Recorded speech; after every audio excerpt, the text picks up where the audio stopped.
channel Ngulik Horor.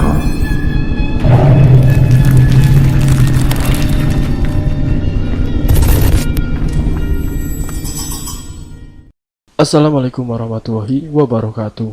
Jumpa kembali di channel Ngulik Horor. Channel ini menceritakan tentang kisah-kisah misteri. Pada kesempatan kali ini, saya akan membawakan kisah misteri yang diambil dari YouTube-nya Ngulik Misteri dan ditulis oleh Nafila. Kalian juga dapat mengunjungi YouTube-nya Ngulik Misteri ya.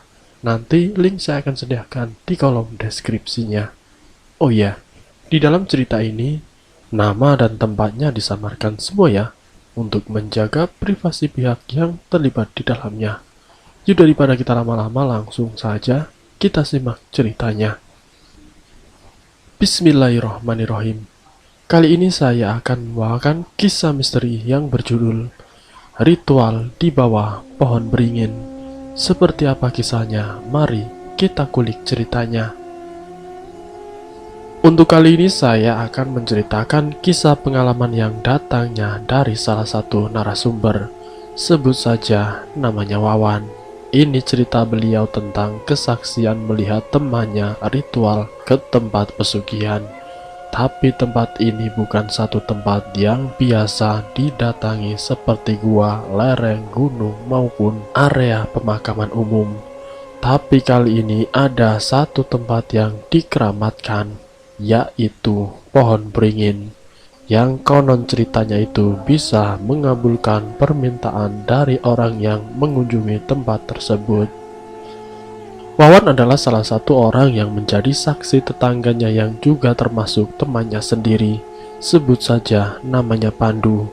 Hidup di tanah rantau untuk mencukupi kebutuhan keluarganya, yang saat itu Pandu dalam keadaan yang bisa dibilang sangat kesusahan. Kesehariannya sebagai pedagang keliling di sekolah-sekolahan dasar dengan modal hasil hutang dari beberapa temannya, dan juga hutang bank yang digunakan untuk membuat gerobak dan juga untuk modal dia berdagang. Setiap harinya setelah berjualan di sekolahan, Pandu ini menjajakan dagangannya dari satu kampung ke kampung yang lain. Waktu itu Wawan yang sebagai pekerja pabrik dan kebetulan dia shift pagi. Malam harinya Wawan diajak oleh Pandu ke salah satu tempat, tepatnya ke belakang makam yang terdapat sebuah pohon beringin besar. Disitulah Pandu melakukan ritual yang saat itu Wawan disuruh untuk menunggu dari kejauhan.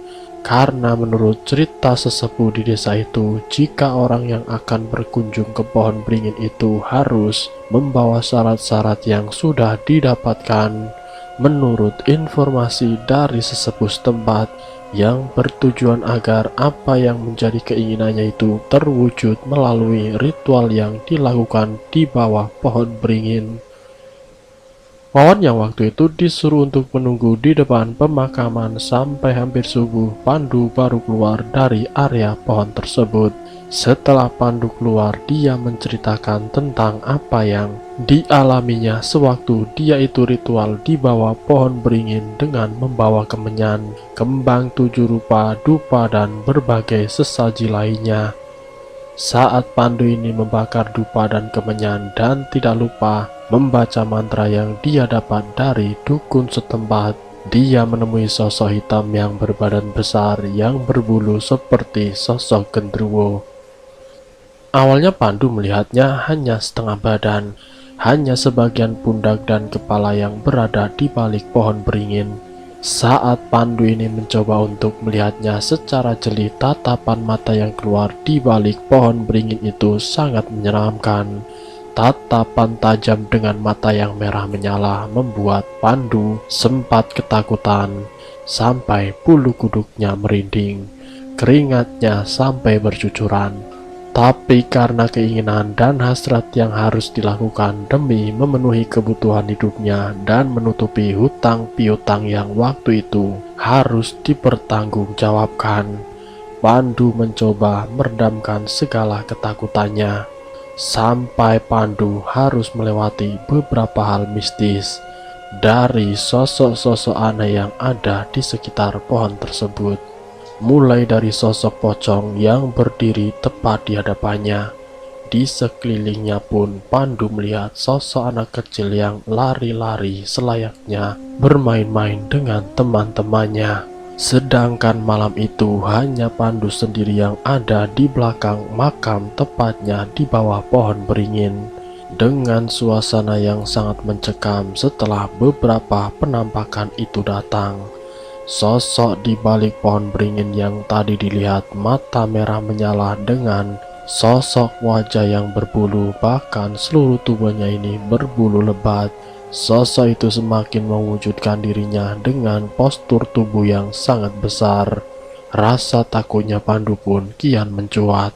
Tapi di balik rasa takutnya ini, Pandu mengutarakan segala keinginannya agar apa yang dilakukannya setiap hari dengan berjualan keliling, dia bisa mendapatkan kekayaan dan bisa memperoleh keuntungan yang besar. Setelah ditemui sosok tersebut, yaitu sosok Gendruwo, Pandu mengutarakan segala keinginannya. Namun sosok itu tidak merespon sama sekali, hanya berdiri dengan tegak dengan mata yang menyorot kepada Pandu. Setelah Pandu selesai mengutarakan segala keinginannya, sosok itu seketika itu juga menghilang, sampai Pandu bingung harus bilang apa lagi. Sementara sosok itu hilang diikuti dengan penampakan-penampakan yang lain. Tidak berselang lama, Pandu merasa ritual itu cukup. Dia keluar dari area pohon beringin tersebut karena mendengar suara lantunan ayat suci Al-Quran dari masjid yang ada di kampungnya. Keesokan harinya, Pandu yang kembali seperti biasa menyiapkan kebutuhan dagangannya untuk berjualan di sekolah dasar ataupun keliling. Singkat ceritanya, saat Pandu ini berjualan di sekolahan, entah dari mana datangnya orang-orang yang membeli dagangannya Pandu. Hanya butuh waktu setengah hari, semua dagangannya terjual habis. Yang biasanya sampai malam hari, kira-kira jam 10 baru habis. Tapi untuk hari itu berbeda. Pandu merasakan keuntungan yang dia dapat dalam waktu setengah hari sangat banyak. Dia pun langsung bergegas pulang dan langsung berbelanja ke pasar untuk kebutuhan dagangan yang akan dijual lagi nanti sore. Sepulang dari pasar, kira-kira jam 3 sore, Pandu berkeinginan untuk keliling seperti biasanya. Jadi hari pertama setelah Pandu melakukan ritual, dia menyiapkan dagangan itu sampai 2 kali. Dan hasil yang dia dapat itu luar biasa, sangat berbeda dari sebelum dia melakukan ritual. Semua dagangannya benar-benar terjual semua. Di hari keduanya, Pandu yang hendak berangkat keliling seperti biasanya. Namun dia menyempatkan untuk menceritakan tentang apa yang dia dapat di hari kemarin kepada Wawan. Wawan yang mendengar cerita dari Pandu menasihati agar Pandu harus lebih banyak lagi belanjanya, agar keuntungan yang dia dapat semakin bertambah. Di pagi harinya setelah sholat subuh, Pandu bergegas ke pasar untuk memperbanyak belanjaannya. Karena keuntungan dari berjualan kemarin itu 2 kali lebih banyak dari biasanya. Betapa bahagianya Pandu mendapatkan hasil yang banyak. Walaupun hanya menjajakan makanan ringan di sekolah dasar dan berkeliling di kampung ke kampung.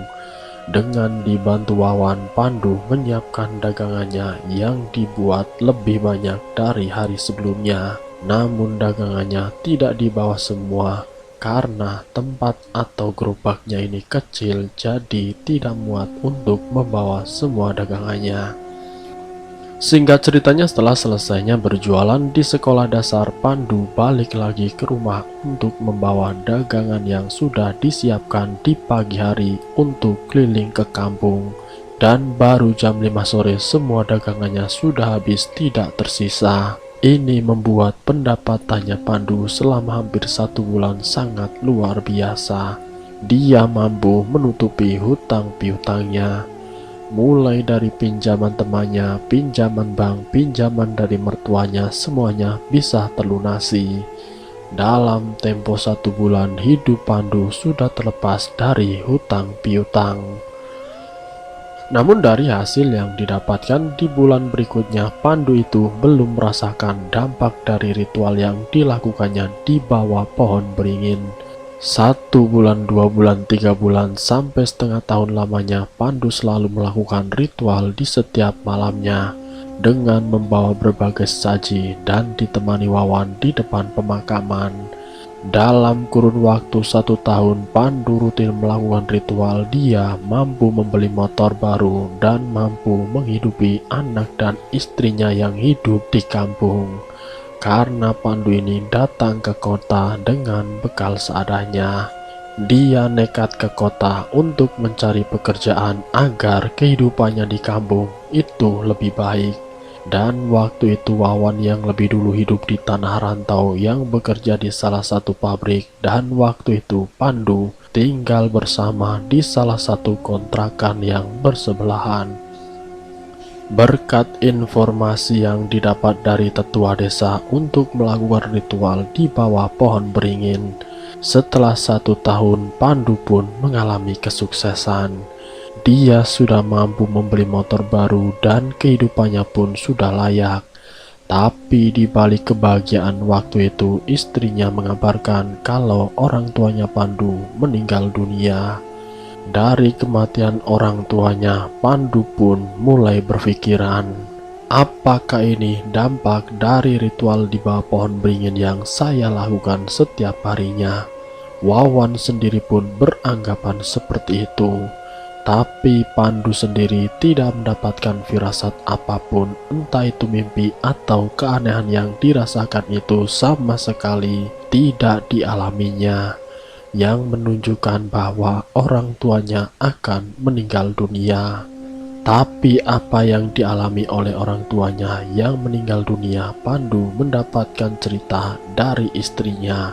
Kalau orang tuanya meninggal secara mendadak, hanya dalam waktu 3 hari jatuh dari kamar mandi dan sempat dibawa ke rumah sakit. Di rumah sakit pun hanya diperiksa, tidak sampai dirawat inap. Namun sepulangnya dari rumah sakit, entah sebab apa, tiba-tiba tubuh orang tuanya Pandu kejang-kejang dengan mata yang melotot dan berujung meninggal dunia. Apakah mungkin kematian atau meninggalnya orang tuamu itu ada kaitannya dengan kesuksesan setelah kamu ritual di bawah pohon beringin itu? Tanya Wawan yang sebagai sahabatnya. Tapi saya tidak merasakan firasat apapun. Semua itu baik-baik saja. Tidak ada kejanggalan yang saya rasakan. Bahkan kamu lihat sendiri keseharian saya bagaimana, jawab Pandu. Setelah obrolan tentang orang tuanya yang meninggal, Pandu tetap melanjutkan ritualnya di bawah pohon beringin, yang sekarang dilakukan Pandu di setiap 1 bulan sekali, tepatnya di setiap malam Jumat Kliwon. Kini Pandu sudah tidak mengalami ketakutan karena dia pun sudah terbiasa ke tempat tersebut. Pandu menceritakan bahwa selama dia ritual yang memang di awal merasakan ketakutan, tapi setelah beberapa kali melakukan ritual, Pandu merasa nyaman dan merasa tenang berada di pohon beringin tersebut.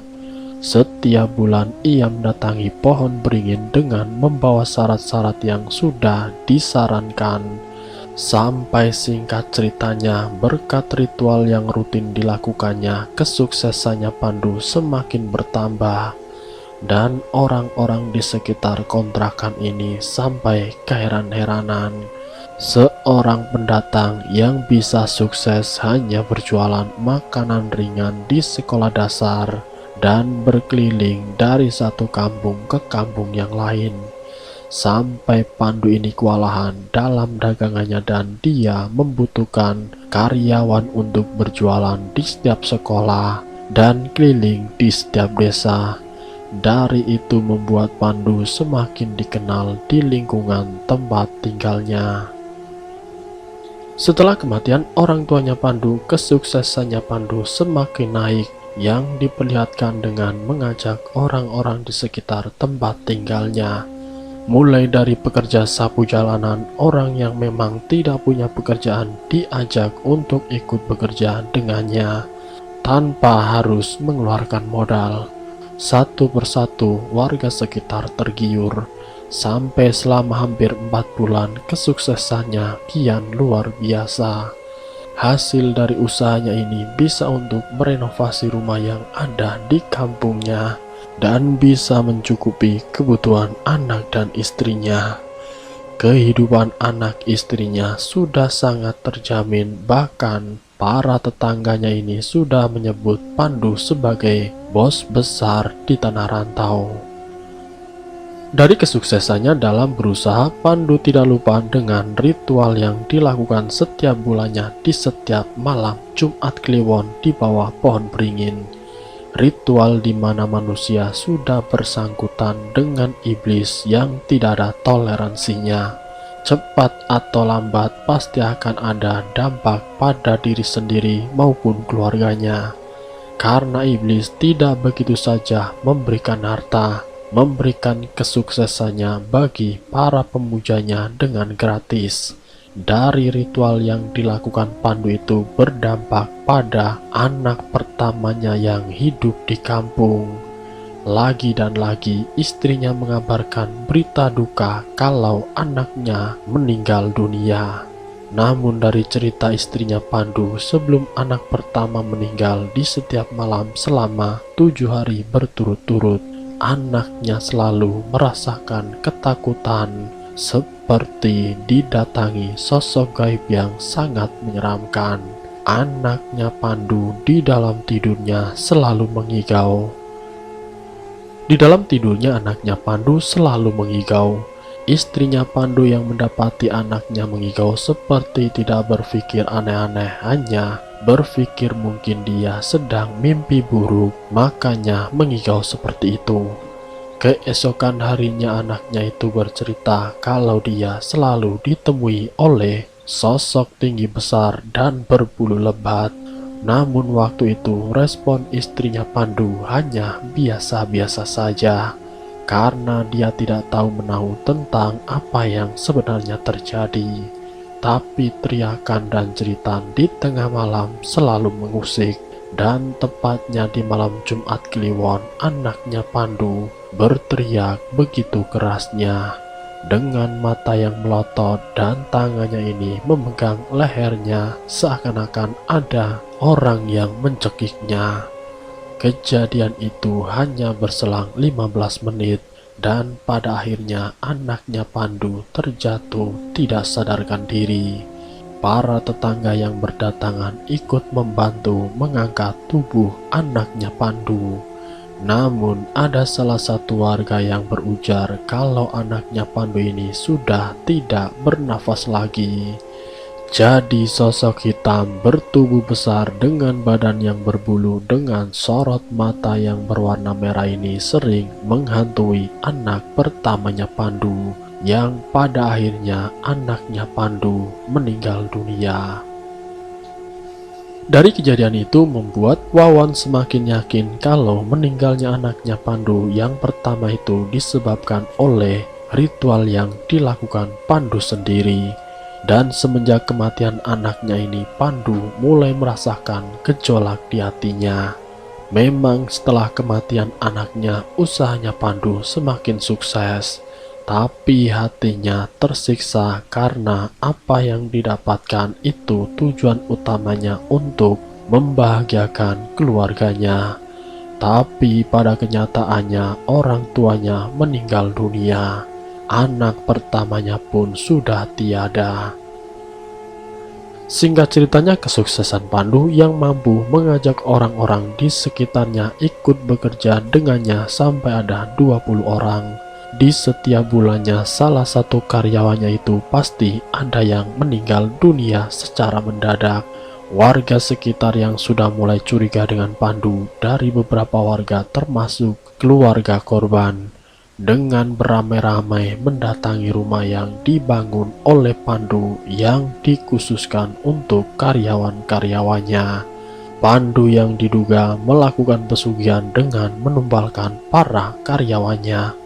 Pandu sempat diusir dari tempat tinggalnya. Setelah Pandu ini diusir, Wawan mendengar kabar kalau Pandu masih melakukan ritual di bawah pohon beringin. Walaupun sudah dikuncing warga, Pandu masih tidak mau menghentikan usahanya. Dia masih melanjutkan ritual di setiap malam Jumat Kliwon. Singkat ceritanya, Pandu yang dipergoki oleh beberapa warga saat dirinya datang ke area pemakaman yang tujuan utamanya pohon beringin. Tidak hanya satu atau dua kali warga melihat dan memergoki Pandu melakukan ritual. Karena sudah geram dengan tingkah Pandu, saat Pandu sedang melakukan ritual, beberapa warga menemui Pandu dan langsung menyeretnya keluar dari area pemakaman. "Kamu itu tidak ada kapoknya ya, sudah menumbalkan banyak orang tapi tidak sadar juga." Pandu diusir agar tidak datang lagi ke area pohon beringin. Dan semenjak saat itu, di setiap malam Jumat Kliwon, area pemakaman itu ada beberapa warga yang berjaga agar tidak ada orang yang melakukan ritual di situ. Setelah hampir setengah tahun setiap malam Jumat Kliwon, tempat ritual itu selalu dijaga, membuat Pandu sudah tidak bisa melakukan ritual kembali, yang akhirnya berdampak pada usahanya Pandu. Rumah yang dibangun Pandu dari hasil ritual dibakar oleh warga sekitar. Kini usahanya pun sudah terbengkalai. Pandu pun memutuskan untuk pulang kampung dan hidup tenang di sana.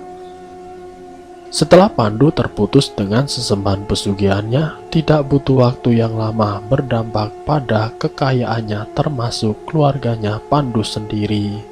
Kabar tentang Pandu yang melakukan ritual itu sudah menyebar di desanya. Istrinya yang harus mengalami kegilaan karena tidak kuat menghadapi segala gunjingan dari warga sekitar. Dan istrinya Pandu selalu dihantui oleh sosok genderuwo di setiap malamnya, yang membuat istrinya Pandu meninggal dunia. Satu persatu harta yang dimiliki Pandu habis. Dari berbagai macam cara, ada yang tertipu, ada yang diambil paksa, dan sebagainya. Orang tuanya sudah meninggal, anak pertamanya dan juga istrinya pun meninggal dunia. Sekarang hanya tersisa Pandu dan kedua anaknya. Demi menyelamatkan dua anaknya yang masih hidup, Pandu yang sudah berhenti melakukan ritual dan dua anaknya ini ditempatkan di rumah pamannya agar mereka tidak menjadi incaran genderuwo. Dan setelah anaknya itu dipindahkan, yang menjadi korbannya Pandu sendiri. Setiap hari Pandu selalu dicemooh oleh warga sekitar. Batinnya yang tidak kuat menerima itu semua membuat Pandu bunuh diri di dalam rumahnya sendiri. Tetangga sebelah menemukan jasad Pandu dengan mata yang melotot serta lidah yang keluar sampai bergidik ngeri melihatnya.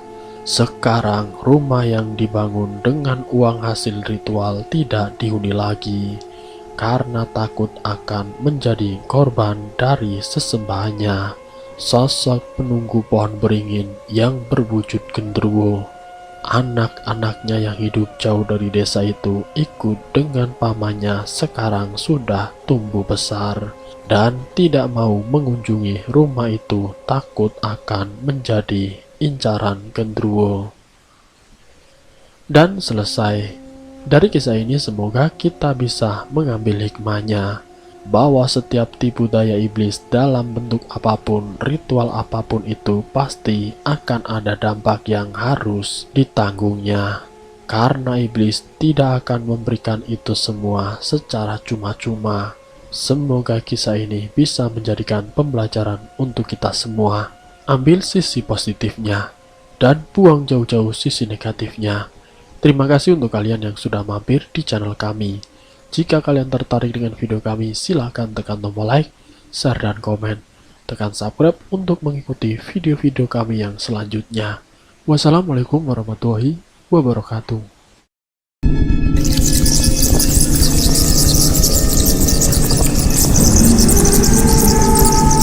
Selamat datang di channel Ngulik Horor.